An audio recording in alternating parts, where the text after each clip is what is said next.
Eleito em 2018 com um apoio de 70% do eleitorado evangélico, o presidente Jair Bolsonaro segue à frente junto ao segmento nas eleições deste ano, mas com preferência menor. Nas pesquisas IPEC e Genial Quest divulgadas esta semana, ele aparece com uma média de 49% entre os evangélicos, enquanto Lula, que mantém a dianteira no cenário geral, tem média de 26%. Pesquisadores avaliam que Bolsonaro se vale do pânico moral para superar seus adversários, mas também aproveita de certa inabilidade dos líderes progressistas. O que eu ouço das pessoas com quem eu convivo, da minha pesquisa de campo, é muito... Olha, o Bolsonaro certamente não é o candidato do coração, mas ele é o menos pior nesse caso, né? Ele é quem fala abertamente sobre pautas morais, segundo os nossos entendimentos, né?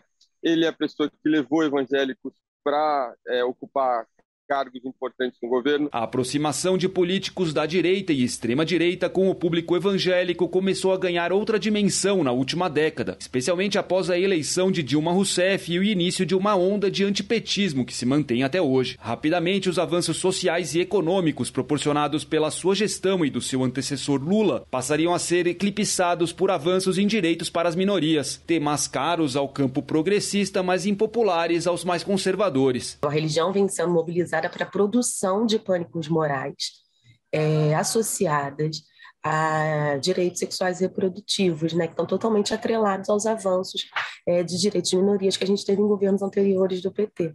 Então, quando o Bolsonaro fala Deus, Pátria e Família, né, como lema de campanha, ele está mobilizando esses pânicos, né, o medo da desordem, o medo da violação da infância. E isso passa também por um preconceito muito grande em relação à sexualidade. As duas candidaturas mais cotadas para avançar ao segundo turno também se diferenciam na forma como se organizam e sinalizam aos evangélicos. Por um lado, Michele Bolsonaro embarcou na campanha do marido para tentar atrair o eleitorado feminino, que mais rejeita o presidente, inclusive nos segmentos religiosos. Já na campanha petista, os acenos são considerados tímidos e às vezes desastrados, apesar de adesões importantes como a do pastor Paulo Marcelo, da Assembleia de Deus. Eu tenho a impressão que os acenos ao público evangélico foram muito tímidos. Eu tenho a impressão, justamente para não causar esse desconforto, não especificamente a quem está nas igrejas de matriz afro, mas, enfim, a classe média cosmopolita,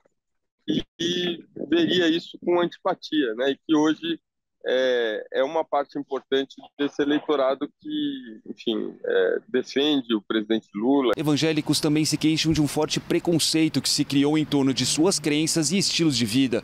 Assim, desconsidera-se a variedade de correntes existentes e as inúmeras contribuições feitas, especialmente às camadas mais vulneráveis e pobres da sociedade. Quanto menos o Estado consegue atender as demandas da população, mais a igreja se apresenta como alternativa, né, oferecendo ações de assistência, que são importantíssimas. Ali, assim, os jovens estão dentro do espaço da igreja aprendendo um instrumento musical, aprendendo uma música, fazendo um esporte. Então, também, de certa forma, estão protegidos dos perigos do mundo, né? A gente está falando de violência, de adesão ao tráfico. Isso para uma mãe também é o quê? É o melhor dos mundos, né? Há um mês das eleições, ainda há cerca de 1/3 dos eleitores evangélicos indecisos, que podem ser conquistados pelos diferentes candidatos, que por sua vez seguirão buscando ampliar suas bases entre os cristãos de outras correntes, como os católicos. Para a esquerda, há um sentido de urgência também para as eleições legislativas, tentando reduzir o atual protagonismo da chamada bancada da Bíblia no Congresso Nacional. Um caminho é esquecer a religião e falar sobre aquilo que o partido tem para falar, ou seja, conquistas, crescimento, prosperidade, etc. A outra é abrir espaço para os religiosos evangélicos que estão no partido estabelecerem esse diálogo.